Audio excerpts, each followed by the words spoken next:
Good morning, everyone. Father Peter here, filling in for Father Joe. He still hasn't recovered from his hair being ruffled in last week's presentation. And so he's upstairs trying to do whatever he can with his hair, as little as there is up there.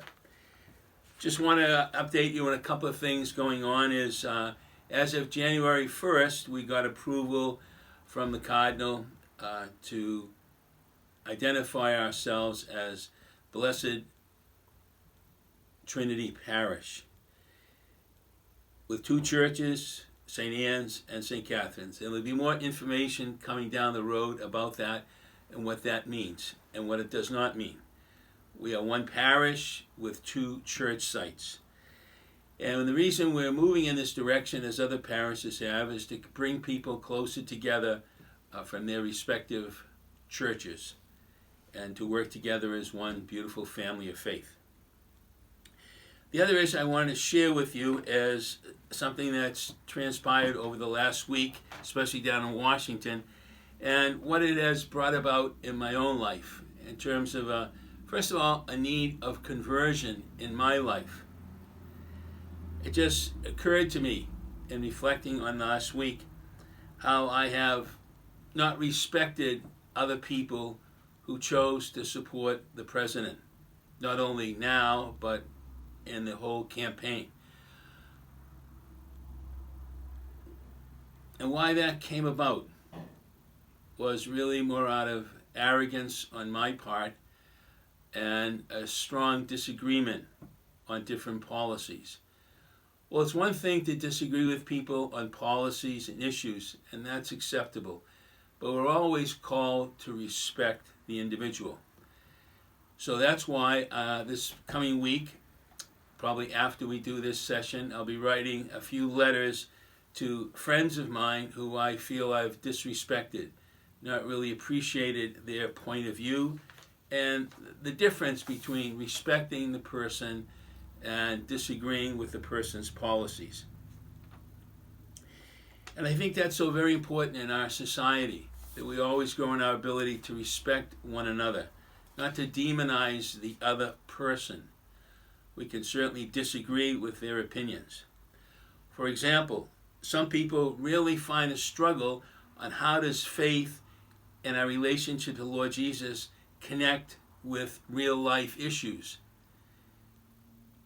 And that's so very important that people have to address that. Prayer and our faith life is not just limited to a private relationship with the Lord Jesus. It has to be lived out in our actions and what we support in life. I can certainly disagree with people who have a pro-abortion stance, but I need to respect that person.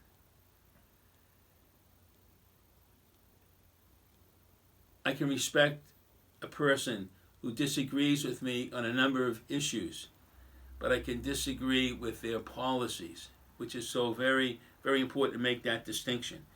Faith is how we live in real life situations, and it's not just something kept in the sanctuary of a church.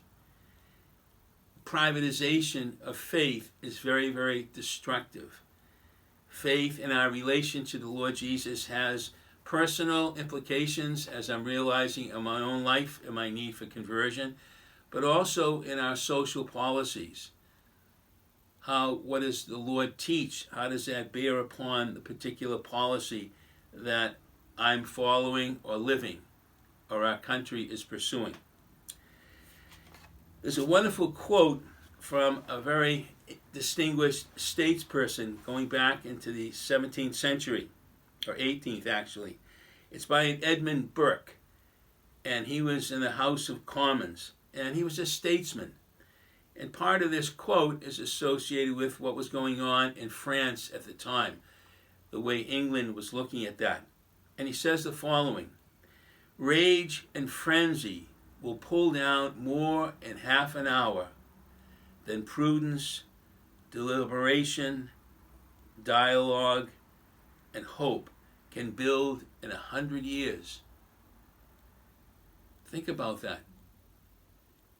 Rage and frenzy will pull down more in half an hour than prudence, deliberation, hope, and dialogue can accomplish in 100 years. And that's what I just reflecting on last week. It just seems like rage and frenzy, and the perpetuation of lies has hurt people, has hurt our country. So what's the response to that? Well, I would suggest what the Lord mentions to us. It's a question of prayer and fasting to drive out people's inability to accept truth. As Pope John Paul mentioned in his beautiful encyclical, The Splendor of Truth, seeking the Lord's grace and wisdom and helping us to face the truth in my own life. I didn't want to see that about myself, disrespecting my friends because of their political point of view. But I was. And I have to face that truth and work with God's grace at conversion. And so whatever your issues might be, you might be contending with issues like I am of anger and disappointment and hurt and awe at what transpired. But we need to bring all of that to the Lord in prayer. Say, Lord, where do I go with this? How do I help bring about peace and healing and reconciliation with people in my own life and in our country? Blessings, and thank you for the peace and joy and love that you bring to people who know you, like Father Joe and I do. God love.